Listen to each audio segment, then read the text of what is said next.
Hello friends, you're live on Studio 850.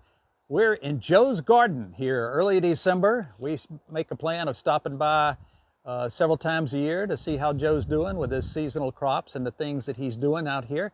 Joe, thanks for being with us. And I see you've got what appears to be tropical bananas in your hand in early December. What's going on with this? Yeah, about 5 months ago, they put out a flower stalk, and the fruit developed over the last 5 months. And just the other day, I went ahead and harvested them because they started turning yellow and actually started splitting. You can see the splits. And the way you harvest bananas is you cut the whole tree down. It only flowers and fruits one time and then dies, the mother plant.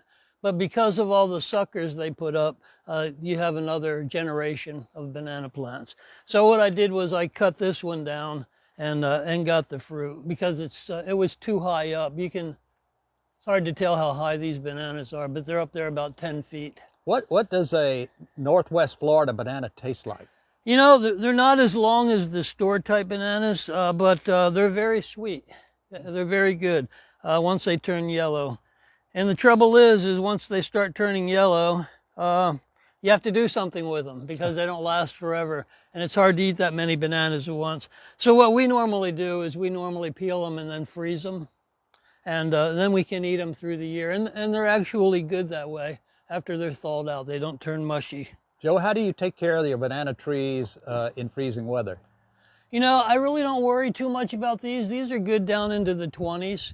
This particular variety is FHIA 03, developed by the Honduran government, and it's called Sweetheart Banana. And they're actually good down into the 20s. So I've had really good success with them. I've had them for about 3 years now, and each year I've gotten fruit off of them. If you're just joining with us and maybe not have been with us in Joe's garden before, I'm going to tell you that Joe lives over in the far western side of Escambia County, not far from Perdido Bay, and the climate over here is a little warmer than it's, say, north of us up into the upper part of Escambia and Santa Rosa counties. Plus, it's also tempered by the water. You're close to the water. It is. So tropical plants tend to do a little bit better, but they have to be watched, right, Joe? They do, yeah. I'll generally stay warmer than other areas, especially north of I-10. Mm-hmm. I'm like in a different climate zone here. Mm-hmm. And I can grow a lot of things here that they can't grow up there. I've never lost any citrus to freezing either. So I think that's a real plus for this Joe, area. is that young bananas up here in that tree? Is that what I see up here? Yeah, you know, this one plant, just very similar to this one, just put out a fruit stalk maybe a month ago. But since it takes about 5 months to develop, there's no way that they're going to develop before the cold sets in, and they'll probably get frosted. Well, because it's early December, one reason we like to come out here is it's citrus season in Northwest Florida. It is. And Joe has quite a stand of citrus. Joe, let's go over there and take a look. Sure, let's go. I noticed, Joe, that my neighborhood backyard citrus seems to be abundant this year. Is that what you're seeing in your garden? Yeah, you know, most of my trees are doing really well this year. I've got some that are alternate bearing, and they were real heavy last year, but then really scant this year. But like my grapefruit, they do really good every year. And I don't know, a lot of people can't eat grapefruit, but grapefruit seems to do the best of almost any citrus that we have. In fact, I know a friend that's got citrus up on 59 in Summerdale, and even when we got really cold down in the teens, his grapefruits never suffered any damage. If you're just joining with us, we're in Joe's garden, Joe Taverniti's rather expansive garden out here in western Escambia County, south of I-10. And he's showing us today not only his citrus, because it's in season, but also the tips and how he takes care of them. And it's winter garden time, winter vegetables and things like that. So we can walk over here and I'll show you. These satsumas have done really well. If you look on the ground under the tree, that's one days worth of squirrel damage. So you can tell how abundant the fruit were. In fact, they get up on the tree and they completely clean out the fruit. What is it the squirrels like about citrus? They're free and they're available Right. and they're they're sweet easy. and they're easy. Yeah, they're really doing some damage. You can see further up. Some of those that look full are actually hollowed out. Joe, do you feed your citrus plants with any plant food? You or know, anything I like do that? try to put compost down, and then I put leaves and everything down to smother any weeds that grow. And then occasionally in February, I'm not really consistent about it. I will put some fertilizer down in the month of February. Beautiful stand of bamboo right behind you here. Oh, Several yeah, of them, actually. I've got a lot of bamboo. I am bamboo rich.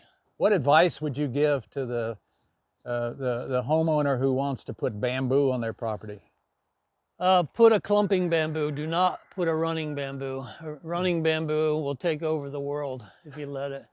Clumping bamboo are generally much more well-behaved. The clumps will expand, but they do behave themselves fairly well. Wow, this is a tall stand. Susanna, can you get a picture of that over there? That is If you way want up to, there. I don't know. Do you want to walk in here and look at the base of it, or? Okay. We can bypass that. That's amazing. I've never seen squirrels attack the fruit. They open the fruit, they open this peel, pull the fruit out, leave the peel on the tree. They do. They're very, very polite. But they are litter bugs, apparently. Oh boy.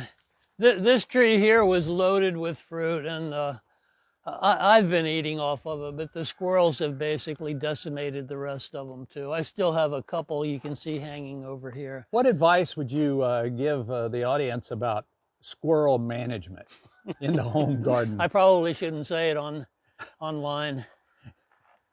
They'll prosecute me. This particular satsuma last year was just loaded, and then this year hardly anything.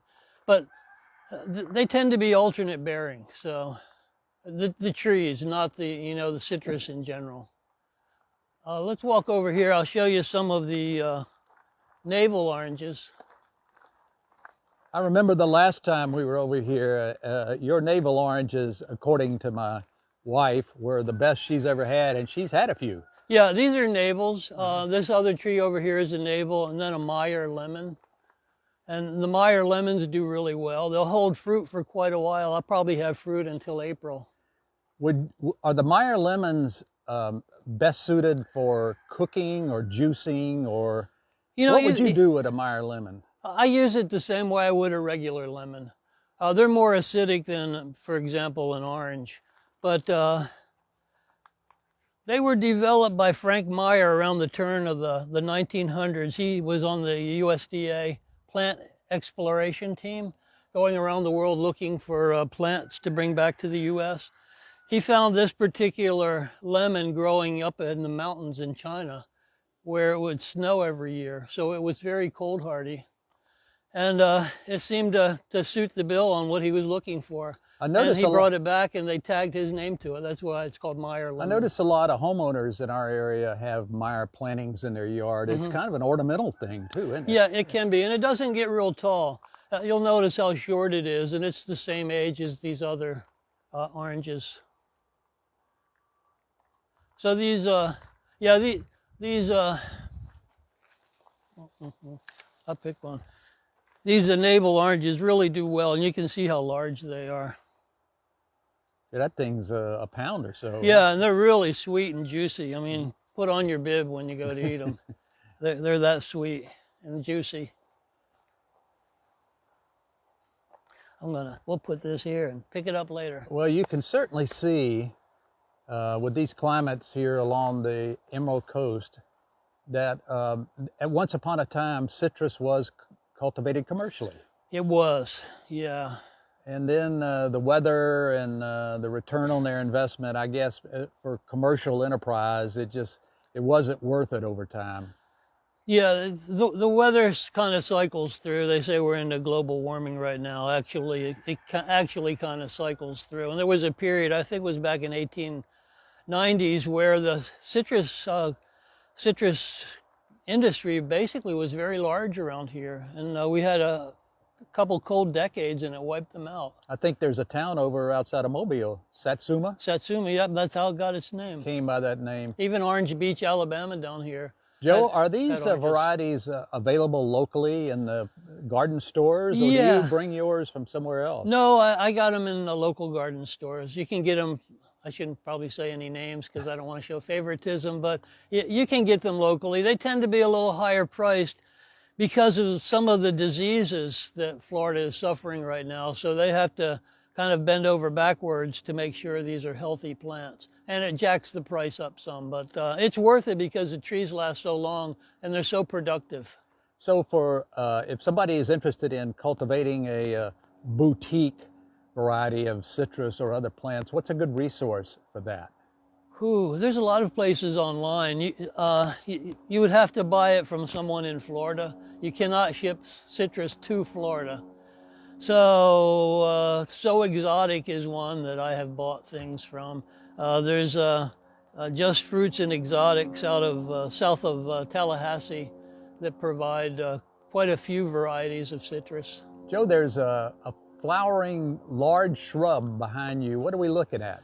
Yeah, that's a Camellia sasanqua. It's called Sparkling Burgundy, and it's about finished now. It's been blooming for the last 6 weeks, and it's very ornamental. Double blossoms. It's Yeah, it's very pretty, and then it makes some nice litter on the ground as well. I noticed the Shishigahara camellia around town seems to be abundantly blooming for whatever reason. Well, this is the season when they start to bloom, December, January, February. So my regular camellias are just now starting. What's down this path here? Where are we going here? Well, we can go down here. If you're just joining with us, we're with Joe Taverniti and These are Joe's Garden. Some of the shampoo gingers. They're very popular around here. They do really well. In fact, they have been used in shampoo. If you squeeze them, a fluid comes out. You kind of see it. And it smells fragrant, and they use it in shampoo.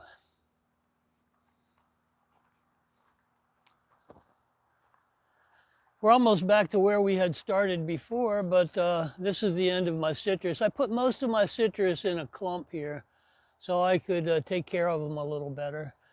And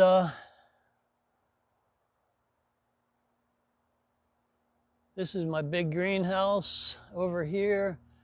I've got the Sweetheart banana has been so prolific. I keep digging up suckers and transplanting them around, so I've got a lot of them now. And I have fences around my garden because the deer, the deer devastate everything around here. What the squirrels don't get, the deer do. But we can go over here and look at my winter garden.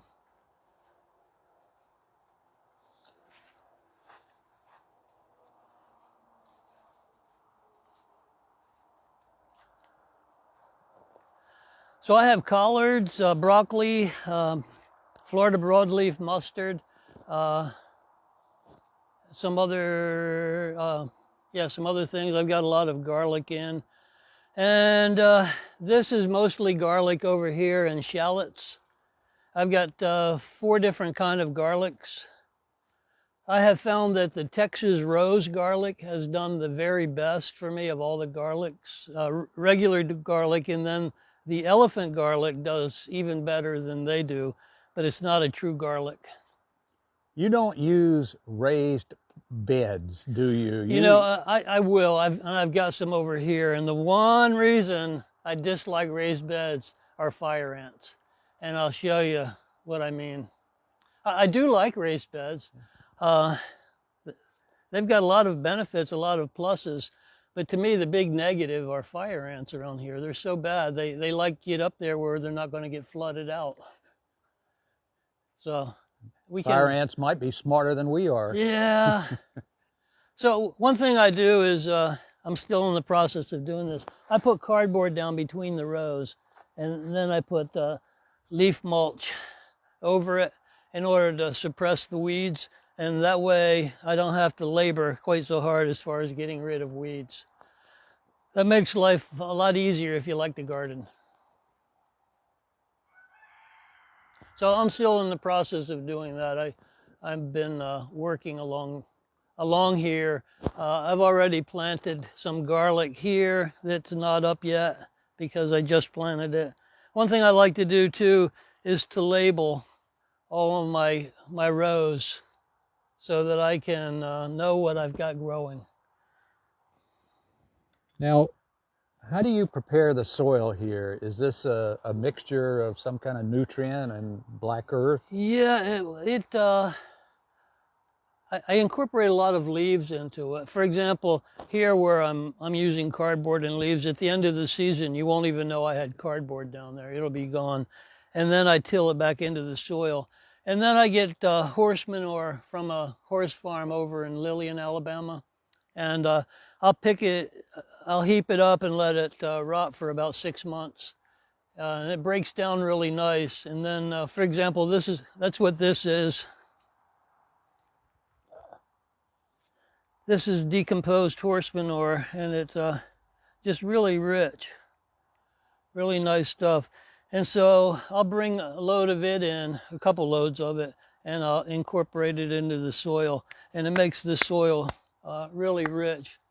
I kind of gauge my soil health by the number of worms I have in there. And when I dig in here, every shovelful, I've got 3 or 4 big fat worms. So, Where the worms go, the vegetables grow, right? Yeah. yep. Joe, do you ever, with the climate being as fickle it is this time of year, your winter growing season is fairly small. No, you can Maybe actually, not, you can start in September when it's still warm, and they'll get some growth to them, and then develop through the cooler months. All of these plants like cool weather, and I started them a little late. I've been behind this year on everything that I've done, but they'll develop fairly quickly. They like the cool weather, and around here, if you plant the right thing, you can garden year round. Have you ever tried strawberries? You know, I have. One of the problems with permanent type of plantings is I have a real weed problem. I know you look at this and say, oh, you don't have a weed problem. I've got a very bad weed problem. I have torpedo grass, and it is almost as bad as bamboo. And I have to get in here all the time and dig it out. That's because it has an underground network of roots, It right? does, yeah. It'll run for many feet, and it forms nodules under the ground, and then it'll shoot from the nodules and branch out. And it's really a bad weed. And I've tried planting permanent things, and the lemongrass, the torpedo grass will get in there, and then you have to dig the permanent things up. How do you protect against pest in these vegetable plantings? You know, I really don't have much of a problem. That's the nice thing about winter gardening. You don't have much pest pressure during the winter. The biggest problem I have around here are squirrels and deer. And that's why I have this perimeter fence around my whole garden. I've got a 6-foot chain link fence. I've never had problem with the deer going over it. But I can show you over here. I left the gate open the other day, and the deer got in. In fact, while I was out here working, the deer came in the garden. That's how heavy they are. And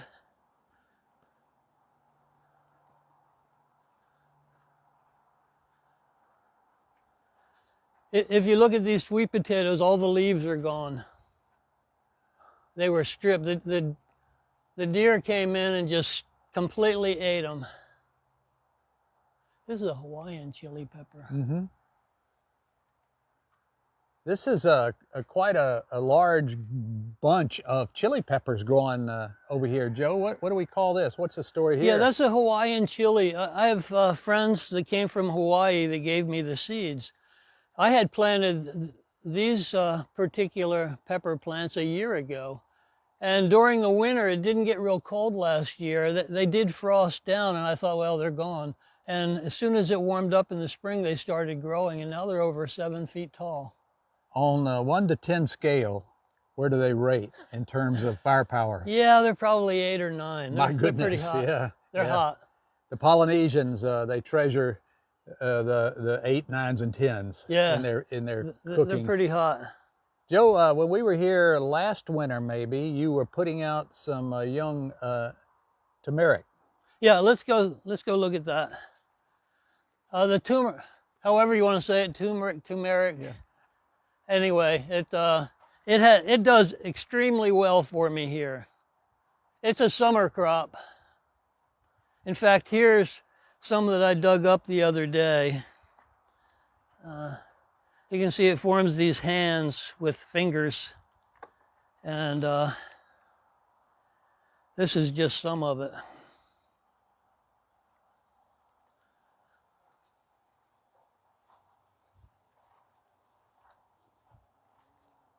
The turmeric is very popular now in health food circles. Yeah, it is. In fact, I had this whole area was all this turmeric, and I had dug this already. That's where the ones in the tubs came from. And then it's a long process, but I can show you what it's like. Well, this time of the year, the plants are probably about 6 feet tall, and they'll start to turn yellow, and you think, oh no, what's wrong? I don't have enough fertilizer or what? But now that's their natural life cycle. And they'll start dying down, and then it's time to dig them. So I can show you real quick.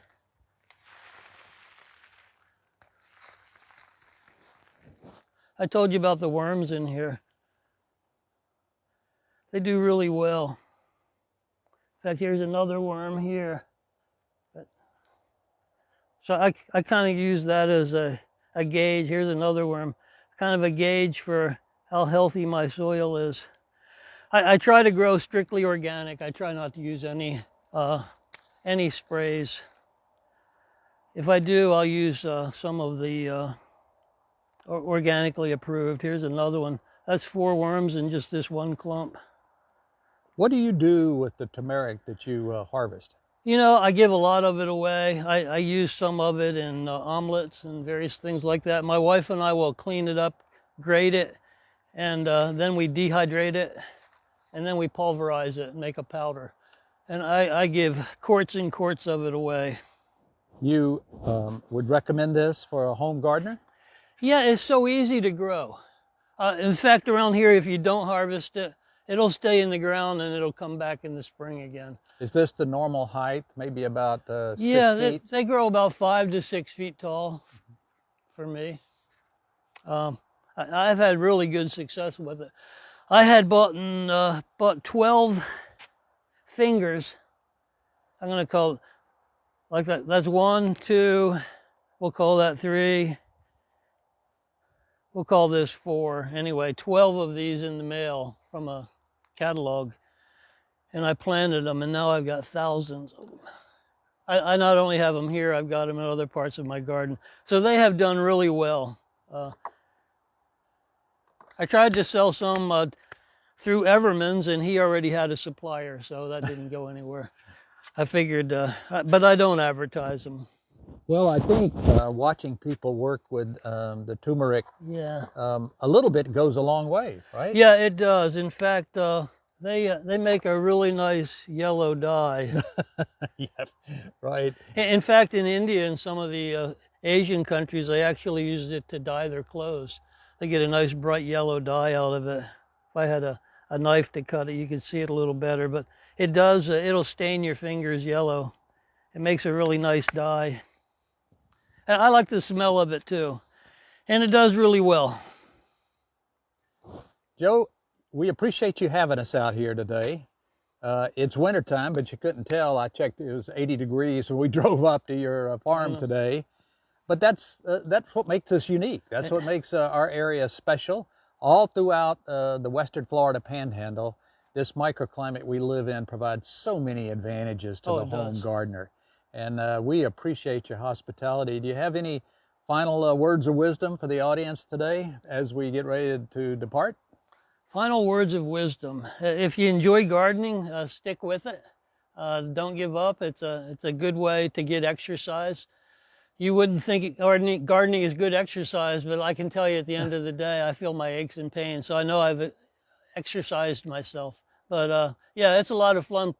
Plus, there's a lot of benefits from it. Not only the health benefits, but getting food.